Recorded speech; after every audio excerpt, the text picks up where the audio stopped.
You're listening to Japanese Baptist Church in Seattle, Washington. Hi, everyone. Welcome to JBC Connect. This is a new episode, and I'm happy to have Jessica Valdez with us. And for those of the JBC community, you know that Jessica is the chair of the Outreach Committee, but she also wears a lot of hats, doing a lot of things outside of church as well. And so I thought it'd be really worth learning a bit more about that. So before we get into other things, I thought it'd be nice to just introduce yourself, Jessica, for folks who might not know you very well. So hey, just briefly, if you could tell us, like, who's Jessica? What does she do? I think that'd be great. Yeah, sure. So I'm Jessica. Like Pastor Sam said, I wear multiple hats. One of the more, prominent hats I wear is I'm a community organizer. I organize a lot with the local Filipino community here. I also work at a health and social services organization called Asian Counseling and Referral Service. We're based in South Seattle. And then I'm actually not from Washington. I came up here to get my master's in social work from the University of Washington, like 6 years ago. Wow, I moved up here 6 years ago, but I was born and raised in Hawaii. I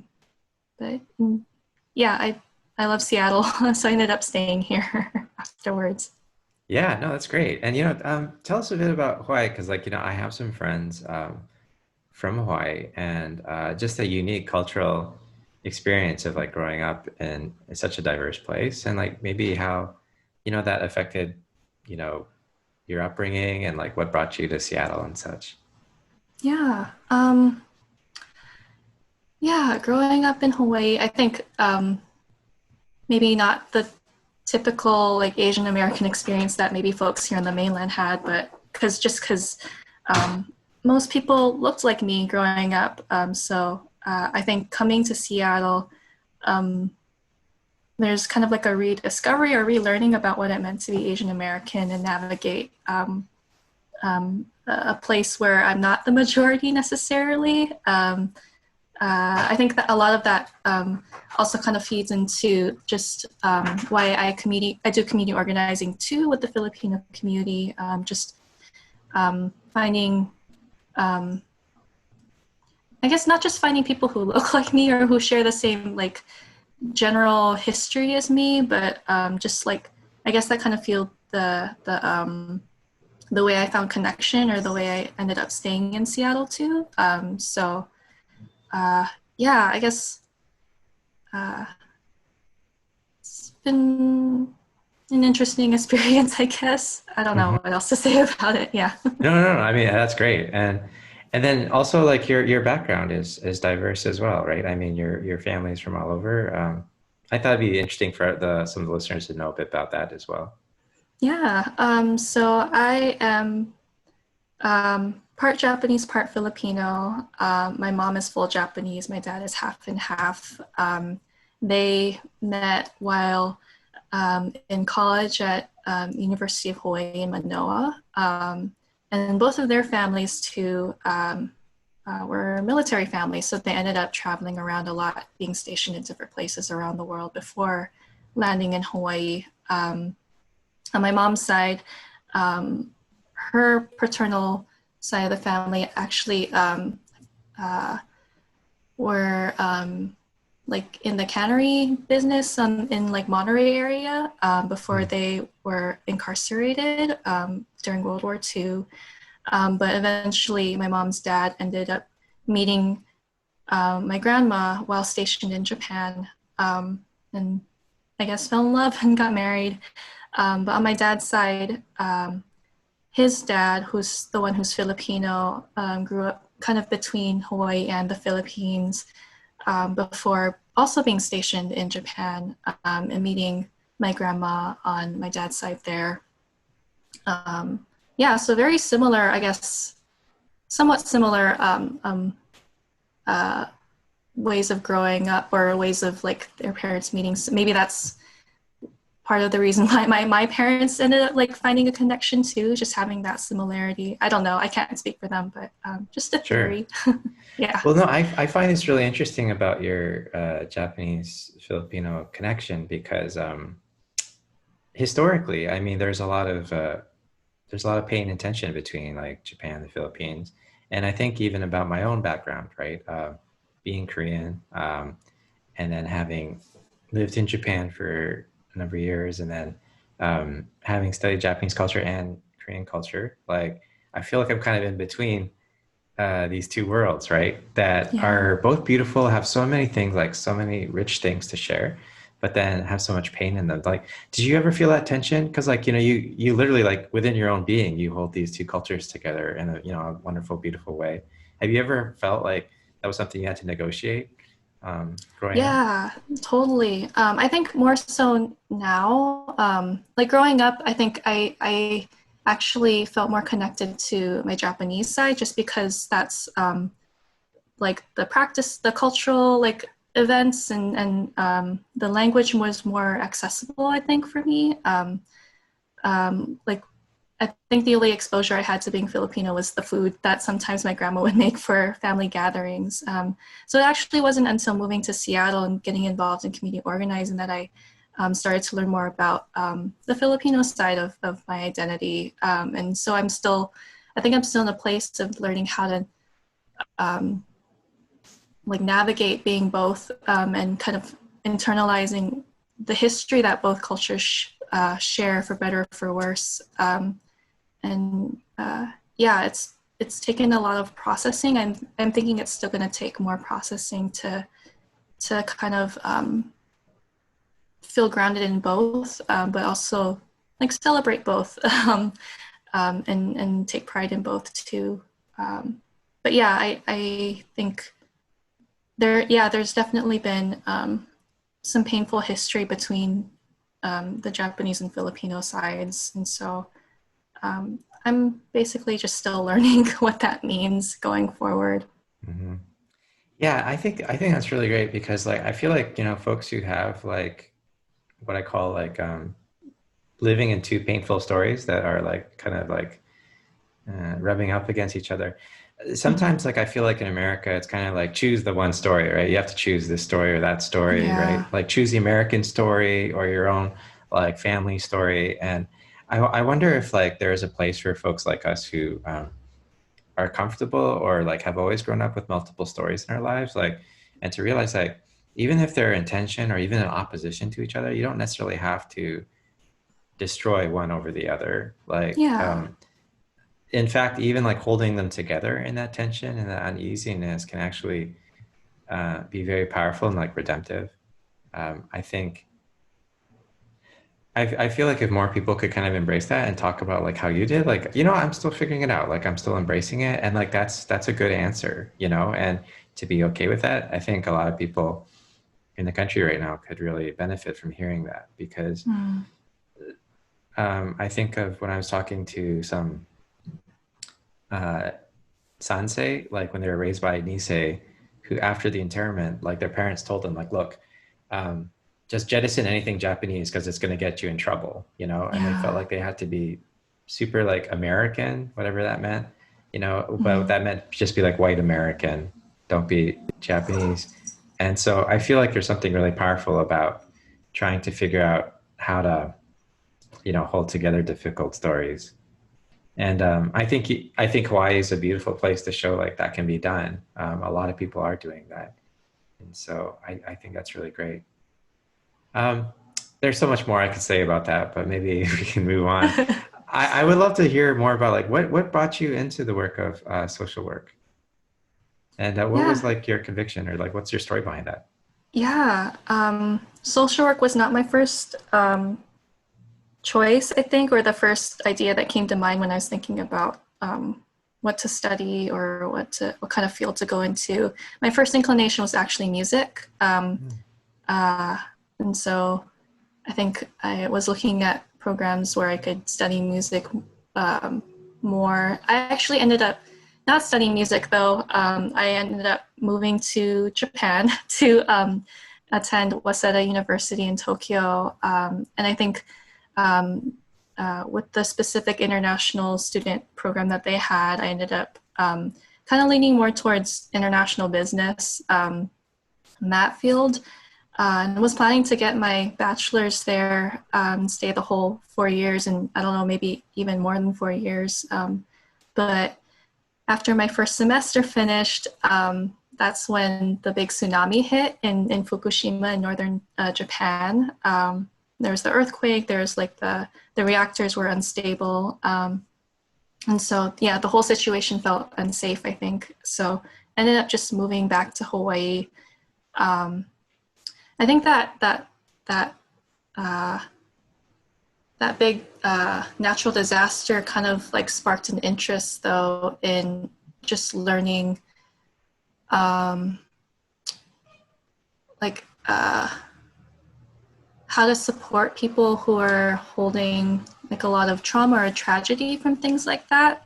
Just because, yeah, the tsunami and the earthquake was so devastating, and even today, recovery hasn't been full 100%. There are still people who are recovering, and still people kind of learning how to navigate this new world that they're living in up there.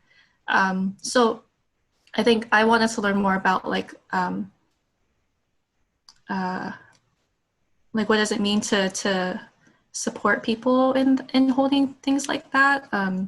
So I think going to Hawaii Pacific University after that, my first inclination was, okay, maybe I'll study like sociology or psychology or anthropology. So more theory-based, I guess. I realized though that I wanted to learn how to apply that theory. So ended up moving into social work, which is definitely more, I think, had more practical skills to teach. Yeah, so I guess that's my journey to social work. I'm not exactly a social worker, but I think the knowledge has been really helpful in the work that I do now, and just in the ways that I even do community organizing or do things outside of my work at ACRS. It's been really helpful. I feel like everyone should study social work. I don't know. Maybe I'm just biased. No, I mean, and actually, I'm glad you corrected me in that, because when I mean social work, I meant it more in like just a very broad term of like social support systems, or like working like in the community. I guess that's how I understand like social work. But I realize it's also a very specific term, like social worker, right? With like how they negotiate like caseloads and stuff like that. But this is actually where I want to go. So I'm really interested in like, tell us a bit more about like the work that you're doing with the nonprofits that you're involved in, and how you're working in the community right now. Yeah, so like I said before, I work at ACRS. My role is actually more project-based. So I think during my time at ACRS, I've been there for almost 5 years. But it's kind of ranged from like earlier this year, it was focused on like supporting with census and making sure that our communities are counted, because the census is just it's a one-time thing that impacts the long term. So a lot of my work was focused on that. I've also supported with like our civic engagement programs too, and advocacy to ensure that the needs of our communities are heard and met on different levels. A lot of my work also has to do around like grant writing and making sure that the wide array of services that ACRS provides can continue to be provided like financially too, and that we're able to provide services to those who need them the most. Yeah, so it's kind of, I feel like it's been a bit of everything. And it's kind of cool. I like that I'm able to work with just different departments and programs within the agency to kind of get a feel for maybe like the 20 to 30,000 foot level view of what ACRS does and what we strive to, like our values that we strive to live out.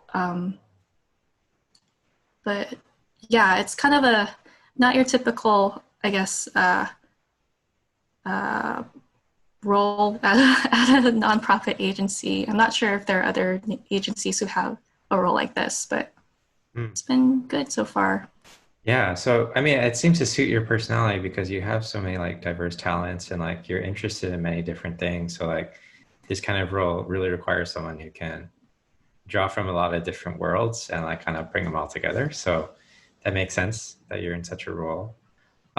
So for the folks who might not know too much about ACRS, could you like just very briefly say like what is ACRS about then, like to help us just kind of figure out? Yeah, so ACRS was actually born out of a grassroots effort back in 1973, so about 47 years ago. And it came about in response to like continued patterns of misdiagnosis and inappropriate care for the local Asian Pacific Islander community. Not that there was malicious intent behind it, but it's just that the health providers at the time just didn't have the needed cultural linguistic like knowledge or understanding to be able to really understand the needs of the communities that they were serving, specifically the Asian Pacific Islander communities. And so I think there were a group of like mental health providers and even students from the School of Social Work at University of Washington who came together to provide an alternative that was culturally and linguistically relevant and meaningful to the Asian Pacific Islander community. And so flash forward 47 years later, we have like, I think over 300 staff, over 700 employees who support our work. And that work ranges from like behavioral health services to food and nutrition. We have a food bank in the Seattle Chinatown area. To like employment, to like recovery from addiction, to youth development programs and civic engagement and advocacy. So we've grown quite a bit in these last almost 5 decades. And I think we serve, now I think we're serving over 30,000 community members, mostly in the King County area, but I think we have folks we support in Snohomish and Pierce counties too. So try to do a lot, all like with the value of like uplifting the needs and the specific cultural linguistic needs of the Asian Pacific Islander community. And not that we're only restricted to serving Asian Pacific Islanders, like our services are welcome to anyone who could make use of them. It's just that we're just more well equipped to serve the Asian Pacific Islander community. Like, I think because we have like staff who collectively speak 40 languages and dialects, most of which are Asian Pacific Islander and just are from the same like immigration stories or backgrounds and can relate on that level with our clients. Mm-hmm. Yeah. Wow, that's amazing. I mean, that's just amazing, just the depth and the complexity of it. I think this is something that, you know, I struggle with too. Like when we say the term like Asian Pacific Islander, like we're including a lot of people, you know? Yes. And sometimes like, you know, we talk about different issues like, oh, Black community, API community, blah, blah, blah. It's like, whoa. Like that's just saying API community. It's not just like this one niche kind of thing. Like it's mm-hmm. very diverse and it's complicated in itself. So like you just mentioned like all the languages and all the cultures you have on staff, but there's even more than that, right? I mean, just talking to my Burma friends, like it's so complicated, like the dialects, the backgrounds, the cultures, even though like geographically it might not be as large, there's a lot going on. So I feel like it's wonderful to have some kind of service that recognizes those differences and those nuances and can reach out to them effectively. I mean, I don't want to generalize, but I know from my own Korean background, like I would often feel like my parents would be like, they wouldn't want to reach out to resources in the community because they just couldn't trust them because like they felt like when they were offered resources, they're like, yeah, they're offering it for people. They don't know like Korean people, like they don't know what we need. Mm-hmm. So I don't want to ask them, you know, because they don't get it, you know, and like what they're giving, like I can't even use anyways, you know, and I felt when I'd work with like my friends of like who were Chinese American, like they would have a similar story with their parents as well. So to hear like there are these mediating bodies, like what ACRS does, saying like, hey, you know, we know that actually you're different, and these are actually ways that can really help you. It's just a lot more effective, and it can just win a lot more trust in the community. Um, I think when we do like social services and just blanket everyone, oh, you're all going through the same thing, right? You're all, you know, poor in the same way, or you're all homeless in the same way, or you're all needing education the same way. It's like we're really doing a disservice, I think. Right. So Yeah. I think it's really important that ACRS there is, and it's such an ambitious and huge task that you have to face, but it's really worth doing it. And I'm just glad that you've all been so faithful through all these years. Um, what do you find, because you do have like that huge, like I guess you said that 30,000 foot view. Um, what do you feel is like one of the unique challenges of what you do at ACRS in Seattle, like working with the API community in Seattle? Um, what do you feel like is one of the big challenges that you face? I mean, it doesn't have to be the defining one, but like one of the big challenges that you face. Mm, like, so me and my role, or just ACRS in general, or? It could be either or both, I think. Yeah, Mhm. if they're appropriate. Yeah. I'm kind of going towards ACRS in general. I think Right. like in this time where we're in a global pandemic, and we're not Mm, able to really see our community members or clients in the ways that we normally would. Been seeing that that's been a challenge, a really big challenge for us to overcome. Many of our community members and clients are recent or new immigrants to this country, and so like with that comes challenges of learning how to navigate systems to get basic needs met, and also just like learning how to connect with others too, like in a different language, and people who don't have the same cultural background as you might have, and yeah, and now compounded by this pandemic where it's not as safe for us to meet physically as often or the way that we used to before. I know we've been trying to find alternatives to communicating with folks, like through video call or yeah, like phone calls instead of meeting in person. And that's even been challenging too. Like many of our clients and community members have very low, if any, digital literacy. And so, mm. um, yeah, I think this pandemic has been really, in ways, very isolating for even more so. Like, I think the immigration experience itself is already can be pretty isolating in this country, and to have to navigate it during a time where yeah, where it's harder to connect with people just in general, I think has been posing a very unique challenge for us to navigate, but we're trying. Yeah, I Still mean, trying. it really requires like a whole new world of creativity, right? Because Yeah. the challenge is so hard. I think you hit on something that I feel pastoring JBC right now about the whole issue of accessibility, right? And you mentioned about digital literacy. Like, it really feels like in this world where we're all like isolated and distant, is that digital literacy is more important than ever. But I'm finding like if you're not digitally literate, then you won't be accessing the resources you need, right? And a lot of digital literacy is dependent on technology, which is money, right? I mean, Mm-hmm. um, and if you're well off, like, you know, and you have access to technology, then not a problem. But a lot of the people that we're serving, they might not have the resources to get the technology and then to get the literacy.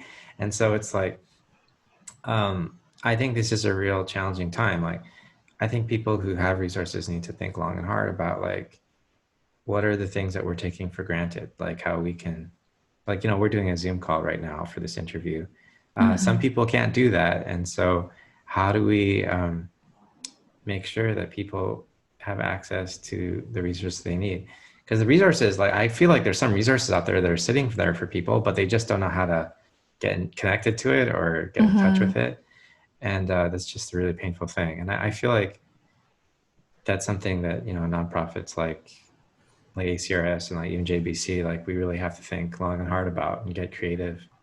How are we going to empower people to get access? It's a really tricky thing. Yeah, I feel like for nonprofits, especially, so much of our work is like people-based. And so when we are separated, you know, from people, like, how do we do like our fundamental work, right? Because it's all about people and connecting with people. So if they can't come into our offices, they can't come into our building, how do we do this? And so I think we're all in it together. We're all struggling. And I'm just really praying that God would just bless us with extra levels of creativity and going forward. Definitely. We have some plans at JBC too. Like, we're trying to start up a support program to get seniors or others who aren't digitally literate to get access to technology and to learn about that. But you know, it's just a small step, but you know, we're hoping to do more of that. And for those of you who are listening, if you have someone who has needs like that, let us know, because I feel like right now we can do so much good for people if we can just get them connected to the world out there. So now I'm going to just shift gears a bit. And, you know, this topic is so important to actually kind of want to swing back to you and your partner, Mark's, about this, just about the Filipino community and awareness. But I just want to maybe just talk very briefly about it and then to kind of bookmark it, because I do want to talk about it in detail more, because it's such an important issue with the Asian American community. But tell us a bit about like your work with the Filipino community and your passion about it, and some of the issues that you're trying to bring awareness to. Yeah, sure. So currently I organize with Gabriela Seattle, which is an overseas chapter of Gabriela in the Philippines, and is part of the National Democratic Movement in the Philippines, but takes on kind of the women's perspective of that work. So women's rights, and the women, I guess the women and family experience too of what it means to live in a country that really supports the needs of women and families. I've been organizing with Gabriela for 5 years. Time flies. Within that too, have also been supporting with another, area of organizing called the Malaya Movement. And the Malaya Movement is a kind of like it's a US-based movement to call for an end to growing fascism in the Philippines. So things like continued extrajudicial killings of people, particularly the poor, through things that have been happening like the drug war in the Philippines. And even now this militarized response that the Filipino government is having to navigate COVID and this pandemic. It has not been a health-centered approach. It's been very militarized and has led to many terrorizing and killings of people who are just trying to survive. It's also, Malaya Movement also calls for true, genuine democracy, because we're also seeing suppression of freedom of the press in the Philippines. There's been targeting of community organizers, even like me or like Gabriela, folks in the Philippines, just for speaking out against the current policies of the Filipino government. And so, I I feel like I could go on, and I would love to have Marks with me too to talk more about this. But yeah, essentially, we are fighting for the dignity and human rights of the Filipino people, regardless of class and regardless of sector, and for true national democracy for the Philippines, one that supports the genuinely supports the needs, the basic needs of the Filipino people, and does not suppress or oppress the Filipino people. Mm-hmm. Yeah. Yeah, no, I But mean, it's wonderful. And like, I felt like it was just important to introduce that, at least for this podcast, because it helps bring awareness is that, you know, every culture, every country, like we all have these like unique social issues that are very specific, but in another way, if you zoom back, it's like these issues are very relevant to anyone of any background because it's all about you know, protecting just the dignity of like being made in God's image, caring for people, whatever their background. And it comes out in a lot of different ways. Like obviously, for instance, you know, the work that Gabriella is doing is very specific, but I think anyone who cares about the rights of humans, that this is something they should be aware of. And I think the other thing that's interesting too is that I mean, a lot of people lament how we're being separated and socially distant, but it's kind of making us realize because of technology, like the plus side of technology, is that we're being so connected to all these new stories that we maybe not would never have known about before. mm-hmm. And we can actually participate in now because we're so much more a global village because we have better communication methods. Like, so like, the fact that, you know, we can be up to date on all these issues, like in the Philippines now, it's like, it's amazing. Like it's much easier to have that information flowing in. And it's a lot more available to people now to keep power accountable because we know more, you know, we're not just held in the dark by like one information stream that's like deeply controlled by someone. And so I think it's a really exciting time. I think it's a scary time because, like, you know, maybe the ways that we connect are being all obliterated, but then we're also now realizing, oh, there's all these different ways we can connect with people. And we don't have to be passive in the COVID time. Like, we actually have much more access to the world than we ever have before, you know? Mm-hmm. And this isn't an excuse, like in times of isolation, to be indifferent to the world around us. So, a lot of why like I wanted to bring you on to the podcast is just make people aware is that, hey, there's a lot out there that you can investigate, you know, you can call into question. There's a lot of things that you can do to empower people to ask the hard questions, to hold leaders accountable. So I'm just really thankful for the fact that you're just a living example of that. You know, you're doing that in your own life. You've done it through your studies. You've done it through your background in Hawaii. So I'm just really thankful for all that you're doing. And I'm hoping that we can have another conversation soon to talk more about those other issues. But I just kind of want to give people sort of a foretaste of that, just expanding the world of JBC. Because you are definitely an important member of JBC, and this is what JBC is about. And I'm really thankful as a pastor that we have folks like you and others in our congregation that really expand us in that way. So thank you so much, Jessica, for your time, which is precious, I know. And I'm looking forward to talking to you again. So thank you very much. Thank you so much.